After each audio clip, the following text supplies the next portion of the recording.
আসসালামু আলাইকুম। ম্যাক্সিমাম ক্ষেত্রেই আপনারা আইফোন কিনতে গেলে একটা জিনিস ভুল করেন, সেটা হলো আইফোনটা আসলে প্রপারভাবে কিভাবে চেক দিতে হবে সেটা ম্যাক্সিমাম লোকজনই জানে না। সো এই ভিডিওটাতে আপনাদেরকে দেখিয়ে দিব আসলে আপনি একটা আইফোন কিভাবে ম্যাক্সিমাম ওয়েতে চেক দিবেন।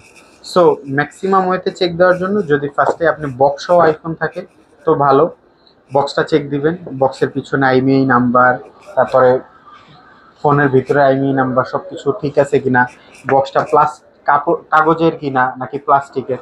যদি কাগজের থাকে তাহলে এটা অথেন্টিক বক্স, আর যদি প্লাস্টিকের থাকে তাহলে এটা কপি বক্স। এরপরে আসেন ভিতরে।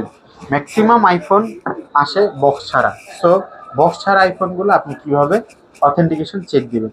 সো আপনার ফার্স্টে আসতে হবে স্ক্রিনের ভিতরে। স্ক্রিনের ভিতরে এসে আপনার ফার্স্টে দেখতে হবে অ্যাবাউটে এসে যে এখানে কোনো পার্টস চেঞ্জ লেখা আছে কিনা, মানে পার্টস ভেরিফিকেশনের কোনো অপশন আছে কিনা। যদি চেঞ্জ থাকে তাহলে এখানে পার্টসের একটা অপশন থাকে, সেটা আসবে। এরপরে আপনি এখান থেকে সিরিয়াল নাম্বারটা কপি করবেন।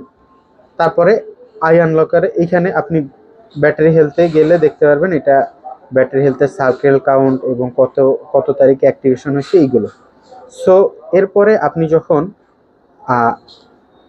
ব্রাউজারে যাবেন এবং আই আনলকারে এইটার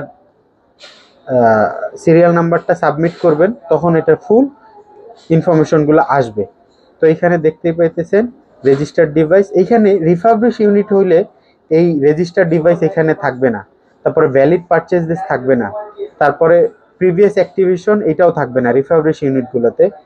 তারপরে এই যে ওয়ারেন্টি নেই, এইটা যদি ওয়ারেন্টি এক্সপায়ার্ড হয়ে যায় তাহলে লিমিটের বাইরে চলে যাবে, এক্সপায়ার্ড লেখা আসবে। যেটা এখনো যেহেতু এটা 10 মাসের 8-10 মাসের ওয়ারেন্টি আছে, সো লিমিটেড ওয়ারেন্টি লেখা আছে।